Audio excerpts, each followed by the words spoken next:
दोस्तों नमस्कार।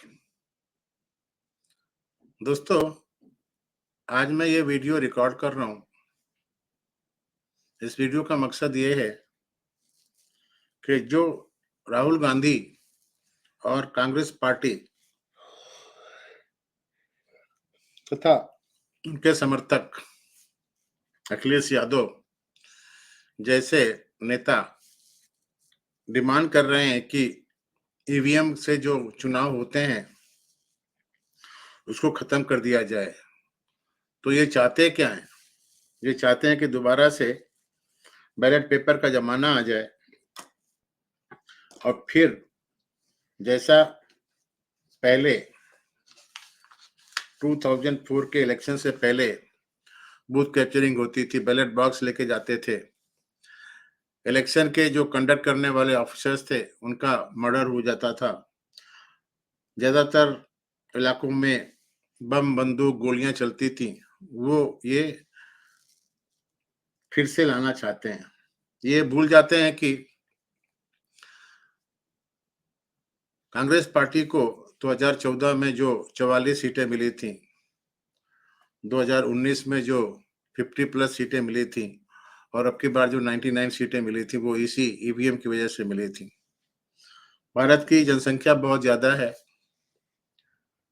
और फिर भी यहाँ पर इलेक्शंस करवाने के बाद जल्दी रिजल्ट अनाउंस किए जाते हैं। अगर ईवीएम खराब होती तो राहुल गांधी रायबरेली और वायनाड से नहीं जीत सकते थे।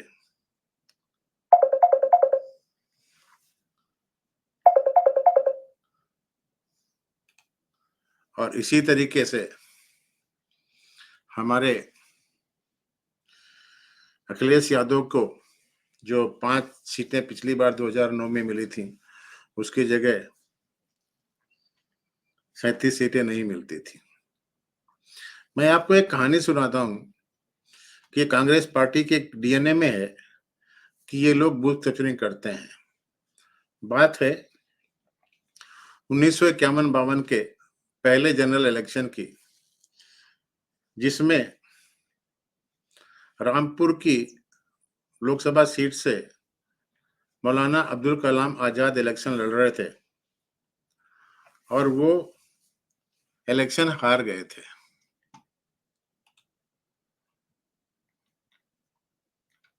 लेकिन जब उनके इलेक्शन को हारने की न्यूज़ नेहरू के पास पहुंची, तो उन्होंने वहां के डीएम को मैसेज दिया कि आप किसी भी तरीके से इनको मौलाना अब्दुल कलाम आजाद को जिताओ।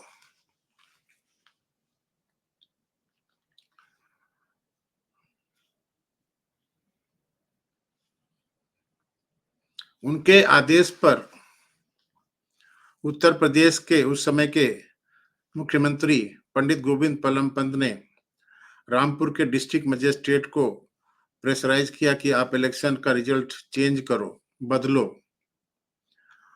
और उस प्रेशर की वजह से डीएम साहब ने बैलेट पेपर को बैलेट बॉक्स से जो जीते हुए कैंडिडेट थे, उनके बैलेट पेपर को बैलेट बॉक्स से निकाल करके और उन्हें अब्दुल कलाम के बॉक्स में डाल दिया गया और फिर अब्दुल कलाम को वहां से विनर डिक्लेयर किया गया।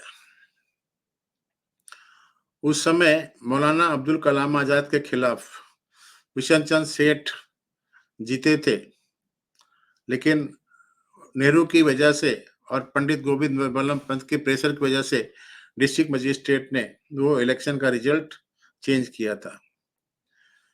ये सूचना उस समय के डायरेक्टर ऑफ उत्तर प्रदेश के जो इंफॉर्मेशन डायरेक्टर थे, शंभुनाथ टंडन, उन्होंने अपने आर्टिकल में लिखी है। वो अपने आर्टिकल में लिखते हैं कि जब मौलाना अब्दुल कलाम आजाद ने को बिशन सेठ ने पूरी तरीके से वॉश आउट कर दिया था, और उसके बाद में किस तरीके से नेहरू जी ने उनको विनर डिक्लेयर करवाया था, ये लिखते हैं। वो लिखते हैं कि Nehru was the first mastermind of booth capturing in India. ये नेहरू साहब ही थे जिन्होंने बूथ कैप्चरिंग करने का तरीका या बूथ कैप्चरिंग के मास्टरमाइंड के तरीके से इनको जाना जाता है।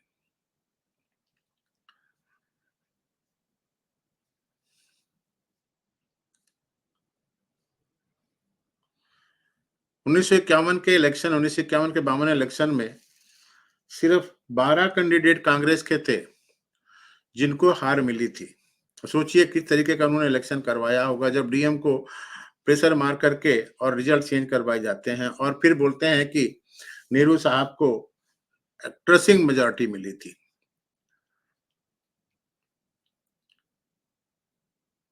जब हिंदुस्तान में 1951-52 के इलेक्शन हो रहे थे, उस समय हिंदुस्तान की जनता के अंदर पार्टीशन के प्रति बहुत गुस्सा था और वो इसका बदला नेहरू से लेना चाह रहे थे।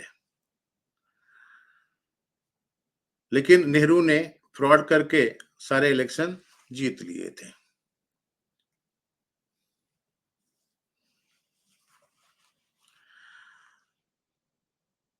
नेहरू के खिलाफ उस समय हिंदू महासभा ने, नेहरू और गांधी के खिलाफ उस समय हिंदू महासभा ने एक मास मूवमेंट तैयार किया था कि इन लोगों ने पार्टीशन करवाया है, और इसलिए हिंदू महासभा ने अपने कैंडिडेट भी नेहरू के खिलाफ खड़े किए थे। प्रभुदत्त ब्रह्मचारी को फूलपुर से खड़ा किया गया था और बिशन चंद्र सेठ को रामपुर से मौलाना अब्दुल कलाम आजाद के खिलाफ खड़ा किया था। नेहरू फूलपुर की सीट को सिर्फ 2000 वोटों से लास्ट राउंड में जीते थे, और ये इसलिए जीते थे क्योंकि वहां के इलाहाबाद के डिस्ट्रिक्ट मजिस्ट्रेट को फोर्स किया गया था।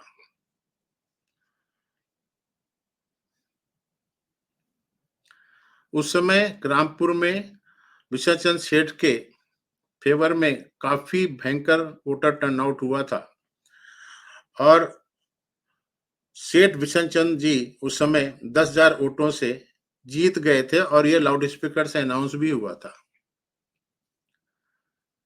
और फिर हिंदू महासभा ने रामपुर में विजय जुलूस भी निकाला था। लेकिन जैसे ही मौलाना अब्दुल कलाम आजाद की हार की न्यूज दिल्ली पहुंची और दिल्ली से वायरलेस से वो लखनऊ पहुंची और वहां से वायरलेस से दिल्ली पहुंची, तो नेहरू बहुत गुस्सा हो गए। उन्होंने इमीडिएटली उस समय के चीफ मिनिस्टर पंडित गोविंद बल्लभ पंत को आदेश दिया कि किसी भी तरीके से मौलाना को जिताना है और वो मौलाना की हार को बर्दाश्त नहीं कर सकते हैं। उन्होंने पंडित गोविंद बल्लभ पंत को यह भी बोला कि अगर मौलाना नहीं जीतते हैं तो आप इस्तीफा देने के लिए तैयार रहिए। तब पंडित पंत ने, गोविंद बल्लभ पंत ने शंभुनाथ टंडन को, जो उस समय डायरेक्टर इंफॉर्मेशन थे, उनको बोला कि आप रामपुर के डिस्ट्रिक्ट मजिस्ट्रेट को कांटेक्ट करिए और उनको बोलिए कि मौलाना अब्दुल कलाम को किसी भी तरीके से जीता घोषित करें। लेकिन शंभुनाथ टंडन जी ने इसका विरोध किया। उन्होंने बोला कि अगर इस तरीके से हम करेंगे तो वहां पर दंगे हो जाएंगे।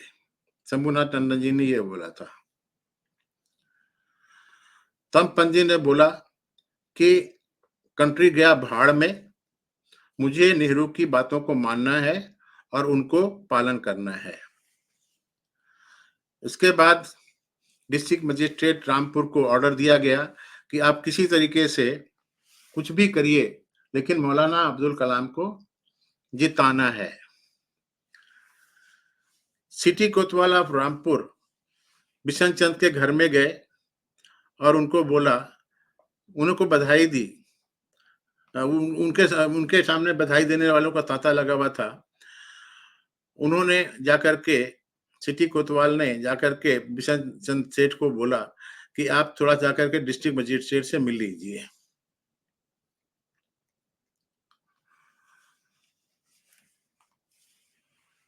जैसे ही डिस्ट्रिक्ट मजिस्ट्रेट ने बिशन चंद सेठ को बताया कि ऐसा हो रहा है, तब बिशन चंद सेठ ने बहुत स्ट्रांगली इसको अपोज किया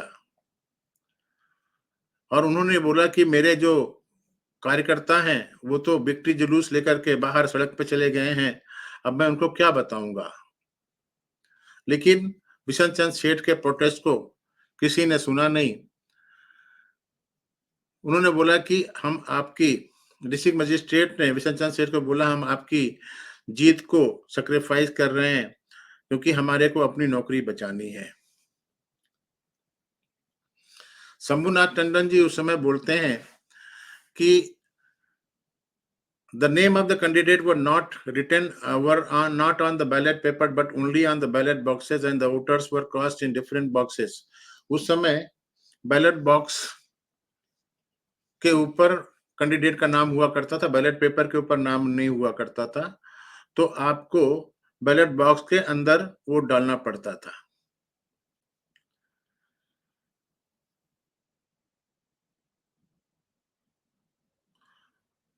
So that it was easy to remove some ballot papers of said Bisan and place it in the boxes of Maulanas. इस ड्रॉबैक को फायदा लेकर के नेहरू ने उस समय मौलाना अब्दुल कलाम आजाद को जिता दिया था। इमेजिन करिए अगर मौलाना अब्दुल कलाम उस समय हार गए होते तो देश की शिक्षा नीति कैसी होती थी। मौलाना अब्दुल कलाम आजाद हिंदुस्तान के थे नहीं, वो बाहर से आए थे और यहाँ पर उन्होंने जो शिक्षा नीति अपनाई उसका खामियाजा आज तक हम लोग भुगत रहे हैं। तो मैं ये वीडियो बना करके आप लोगों को सिर्फ ये बताना चाहता था कि ये जो गड़बड़ करने का, इलेक्शन को मैनिपुलेट करने का कामकाज है, ये कांग्रेस का पहला नहीं है। जब मेनका गांधी राजीव गांधी के खिलाफ अमेठी से लड़ी थी, उस समय कितना बवाल हुआ था, उस समय कितना बूथ कैप्चरिंग हुई थी, ये सब जानते हैं। इसके अलावा जब राजीव गांधी की मृत्यु हो गई थी 1991 में, तो राजीव गांधी के कॉन्स्टिट्यूएंसी में इलेक्शन हो चुका था, लेकिन उनके चमचा टीएन शेषन जो उस समय चीफ इलेक्शन कमिश्नर थे, उन्होंने पूरे देश के इलेक्शन 3 वीक के लिए सस्पेंड कर दिए थे। राजीव गांधी का इलेक्शन हो चुका था तो आपको वहां का इलेक्शन सस्पेंड करने की जरूरत नहीं थी, आप इलेक्शन करवा लेते, लेकिन नहीं, राजीव गांधी की अस्थियों को, उनके मॉर्टल रिमेन को पूरे हिंदुस्तान में घुमाया गया और इस तरीके से कांग्रेस के प्रति हवा बनाई गई। तो ये खुराफात ये लोग हमेशा करते रहते हैं। ये चाहते हैं कि अगर एक्चुअली क्या है, कांग्रेस को लगातार तीसरी हार बर्दाश्त नहीं हो रही है और वो चाहते हैं कि हमें किसी तरीके से सत्ता मिल जाए, क्योंकि जो नेहरू गांधी परिवार है वो भारत की सत्ता को अपनी बपौती समझता है और इसीलिए वो इन केन प्रकारेण देश के ऊपर दोबारा से काबिज होना चाहते हैं और यहाँ पर अपना लूट खसोट फिर से शुरू करना चाहते हैं। तो ये वीडियो मैंने आपके लिए बनाया था। आपको मौका मिले तो आप गूगल में शंभुनाथ टंडन, नेहरू, मौलाना अब्दुल कलाम आजाद पढ़िए और देखिए, खोजिए और देखिए कि किस तरीके से नेहरू साहब ने मौलाना अब्दुल कलाम आजाद को रामपुर से जिताया था, जो हार चुके थे। आशा है आपको ये वीडियो अच्छा लगा होगा, ये कंटेंट अच्छे लगे होंगे। अगर आपको ये वीडियो कंटेंट अच्छे लगते हैं तो आप मेरे चैनल को सब्सक्राइब करें, इस वीडियो को शेयर करें, लाइक करें और अगर हो सकता है तो आप मेरे चैनल की मेंबरशिप भी ले सकते हैं। मुझे सपोर्ट करने के लिए आपके सामने जो मेरा यूपीआई एड्रेस और यूपीआई या जीपे नंबर चल रहा है, उसमें आप सपोर्ट भी कर सकते हैं।